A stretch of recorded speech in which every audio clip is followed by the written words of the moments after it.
దాదాపు 2 సంవత్సరాలు పూర్తవుతుంది. ఈ 2 సంవత్సరాల్లో నరసరావుపేటలో ఎలాంటి అభివృద్ధి కార్యక్రమాలు చేపట్టారు? ఈ ఉమ్మడి కుటుంబం ఏర్పడిన తర్వాత ఈ 2 సంవత్సరాల్లో నారా చంద్రబాబు నాయుడు ముఖ్యమంత్రిగా, పవన్ కళ్యాణ్ డిప్యూటీ సీఎంగా, ఓ నరసరావుపేట ఎమ్మెల్యేగా తెలుగుదేశం పార్టీ తరఫున ఎన్నికైన తర్వాత ప్రతిరోజు కూడా ప్రజలకు వెళ్ళడం జరుగుతుంది.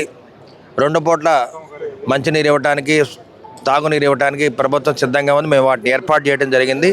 ఆర్డబ్ల్యూ స్కీమ్ ద్వారా ప్రతి ఇంటికి కుళాయిలు బిగించడం జరిగింది.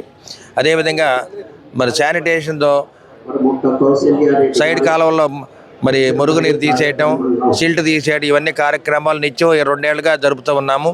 అదేవిధంగా ఏదైనా పార్ట్ హోల్స్ ఉంటే పార్ట్ హోల్ని ఎమ్మటి ఫిల్ చేయడం జరిగింది. దానికి రాష్ట్ర ప్రభుత్వం దాదాపు మరి 2,000 కోట్ల రూపాయలు మంజూరు చేయడం జరిగింది.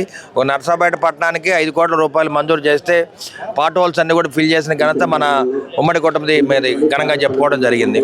అదేవిధంగా ఈ 2 ఏళ్లలో దాదాపు 16 రోడ్లకి శంకుస్థాపన చేయడం జరిగింది. సైడ్ డ్రైన్స్ కానీ, సీసీ రోడ్లు కానీ వీటన్నిటి కూడా ఏర్పాటు చేయడానికి మేము శంకుస్థాపన చేశాము. దాదాపు 50 కోట్ల రూపాయలని ప్రభుత్వం మాకు మంజూరు చేయడం జరిగింది.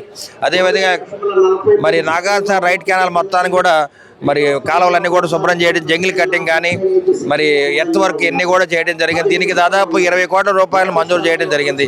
ఈ విధంగా ఎన్నో సంక్షేమ కార్యక్రమాలన్నీ కూడా అమలు చేస్తూ ఉన్నాము. అభివృద్ధి కార్యక్రమాలు కూడా అమలు చేస్తూ ఇవాళ చూస్తే మరి పల్నాడు జిల్లా హాస్పిటల్లో దాదాపు 20 కోట్ల రూపాయలతో క్రిటికల్ కేర్ యూనిట్ని ఏర్పాటు చేయడానికి మేము సిద్ధంగా ఉన్నాము. ఈ విధంగా ఎన్నో కార్యక్రమాలు ఏర్పాటు చేస్తూ జిల్లా హాస్పిటల్లో కూడా మౌలిక సదుపాయాలు కల్పిస్తూ మరి ప్రజలకి ప్రజారోగ్యాన్ని కాపాడుకుంటూ, విద్యా వ్యవస్థను కాపాడుకుంటూ ఈ 2 ఏళ్ళు కూడా మేము ముందుకు వెళ్తా ఉన్నాం. సార్ అదేవిధంగా ప్రధాన ప్రతిపక్షంలో ఉన్నప్పుడు మీరు ఎలాంటి సమస్య కనుగొన్నారు? ఇప్పుడు అధికారంలోకి వచ్చిన తర్వాత ఆ సమస్యకు సంబంధించి ఎలాంటి అడుగులు పడ్డాయి సార్? గడిచిన 5 ఏళ్లలో మేము ప్రతిపక్షంలో ఉన్నప్పుడు ప్రజలు నిత్యం కూడా పోలీస్ కేసులతో ఇబ్బంది పడేవాళ్ళు. మరి అప్పుడు గుట్కా మాఫియా, గంజాయి మాఫియా, మద్యం మాఫియాతో ప్రజలు సతమతం అయ్యేవాళ్ళు. వైసీపీ మరి ప్రభుత్వం ఉన్నప్పుడు ఉమ్మడి కుటుంబ నాయకుల మీద, కార్యకర్తల మీద అక్రమంగా కేసులు ఎన్నో పెట్టడం జరిగింది. ఇవాళ 2 ఏళ్లలో అటువంటి అక్రమ కేసులు లేవు. ప్రజలు కూడా చాలా ప్రశాంతంగా జీవనాన్ని గడుపుతూ ఉన్నారు. అదేవిధంగా ఈ ఉమ్మడి కుటుంబం ఏర్పడిన తర్వాత అభివృద్ధి కార్యక్రమాలు ఎన్నో ఏర్పాటు చేయడం జరిగింది.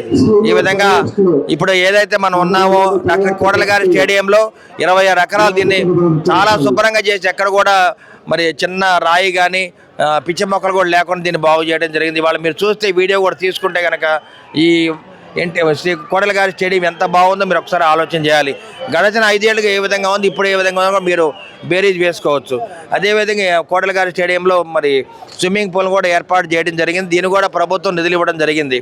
అదేవిధంగా ఖేలో ఇండియా కార్యక్రమాన్ని చేపట్టి 5 కోట్ల నిధులతోటి మరి ఇక్కడ స్టేడియంలో మరి ఇండోర్ స్టేడియం కానీ, జిమ్ కానీ వీటిని కూడా ఏర్పాటు చేస్తూ ఉన్నాము. అదేవిధంగా ఇప్పుడు 1 లక్ష కోటి రూపాయలు మనకు శాంక్షన్ అవ్వడం జరిగింది ఈ స్టేడియంని అభివృద్ధి చేయడానికి.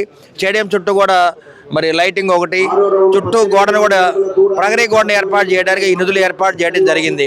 అదేవిధంగా ఇదే స్టేడియంలో మన రాష్ట్ర పాఠశాల క్రీడలు ఏర్పాటు చేయడం జరిగింది.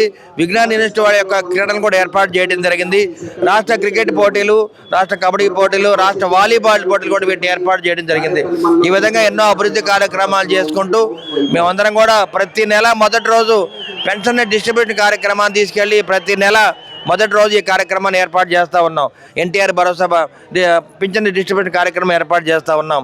అదేవిధంగా ప్రతి నెల 3వ శనివారం స్వచ్ఛ భారత్ అనే కార్యక్రమాన్ని చేపట్టి ఈ కార్యక్రమాన్ని విజయవంతం చేయడం జరిగింది. ఈ విధంగా 2 ఏళ్ళు కూడా ఒక్కరోజు కూడా రోజుకి 18 గంటలు పనిచేస్తూ నరసరావుపేట ఎమ్మెల్యేగా మా ప్రజల సహకారంతో, మా నాయకుల సహకారంతో ఈ 2 ఏళ్ళు కూడా మేము ముందుకు నడవడం జరిగింది. ఎప్పుడు కూడా విసుగు విరామం లేకుండా ప్రతిరోజు కార్యక్రమాన్ని అమలు చేస్తూ ఉన్నాము. అదేవిధంగా ప్రతిరోజు కూడా రోజుకి 18 గంటలు ప్రజలకు అందుబాటులో ఉన్న ఏకైక ఎమ్మెల్యే అరవింద్ బాబు తెలియజేస్తాను. దీనికి ముఖ్యమైన కారణం మా నాయకులు, కార్యకర్తలు వాళ్ళ దీవెనతో నేను ఈ విధంగా పనిచేస్తూ ఉన్నాను.